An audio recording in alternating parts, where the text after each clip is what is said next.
اب ہم پارٹ 2 کی طرف ہیں. پارٹ 2 جیسا کہ آپ حضرات کو بتایا گیا ہے ڈیلی ایکسپریشنز کا ہے. ڈیلی ایکسپریشنز یعنی روزمرہ استعمال ہونے والے جملے. آج ہم جو جملے پڑھ رہے ہیں ان کا عنوان ہے saying thanks to someone. saying thanks to someone, کسی کا شکریہ ادا کرنا. آپ شکریہ کے طور پر کون سے جملے بول سکتے ہیں؟ مثلا دیکھیے، نمبر 1 thanks. thanks شکریہ. Number 2 thank you. thank you.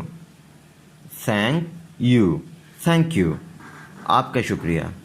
Number 3 thanks a lot. thanks a lot بہت بہت شکریہ. Number 4 thank you very much. thank you very much. thank you very much آپ کا بہت بہت شکریہ. Number 5 bundle of thanks. bundle of thanks. bundle of thanks مطلب اس کا بھی بہت بہت شکریہ. بنڈل ہوتا ہے نا، ایک چیز کا بنڈل بنا دیا آپ نے، تو بنڈل آف تھینکس یعنی شکریوں کے ٹوکرے آپ کے لیے، تو یعنی بہت بہت شکریہ.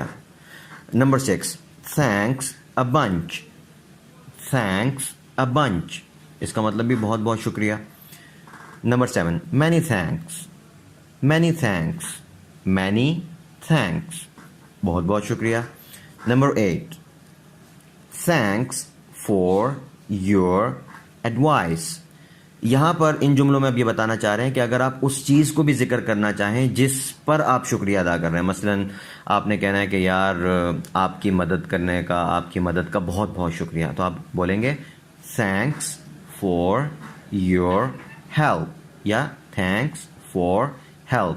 یعنی thanks اس کے بعد for اور for کے بعد help کا ہم لفظ بول دیں گے مدد کے لیے.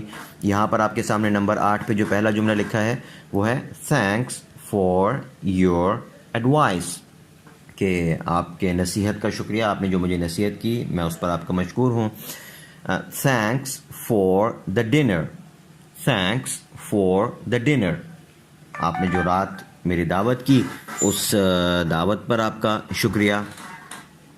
اسی طرح لکھا ہے thanks for your cooperation آپ کے تعاون کا شکریہ. thanks for the present آپ نے جو مجھے تحفہ دیا اس تحفے کا شکریہ. تو جب شکریہ جس چیز پر آپ ادا کر رہے ہیں اس کو بھی ذکر کرنا ہو تو for لگائیں گے اور for کے بعد اس چیز کو ذکر کر دیں گے. Number 9 I'm very obliged to you. I'm very obliged to you میں آپ کا بہت ممنون ہوں، میں آپ کا بہت شکر گزار ہوں. obliged مطلب شکر گزار. Number 10 I'm very grateful to you. I'm very grateful to you میں آپ کا بہت ممنون ہوں، میں آپ کا بہت شکر گزار ہوں. اس کا بھی یہی مطلب ہے. یہاں پہ دیکھیں یہ جو لفظ grateful ہے یہ بھی ہمارے آج والے اصول کے مطابق ہے کہ R ہے کانسوننٹ، A واول ہے، پھر T ایک کانسوننٹ ہے اور اس کے بعد E آ گیا. ہم اس کو پڑھیں گے، اس کو grateful نہیں پڑھنا، grateful. grateful I'm very grateful to you. صحیح ہے. اور دوسرا یہ جو عام ہے 9ویں اور 10ویں جملے میں آئے ہے، اس کے بعد ایک علامت ہے، پھر M ہے. اس علامت کو اپوسٹرافی کہتے ہیں جیسا کہ میں نے کل بتایا تھا.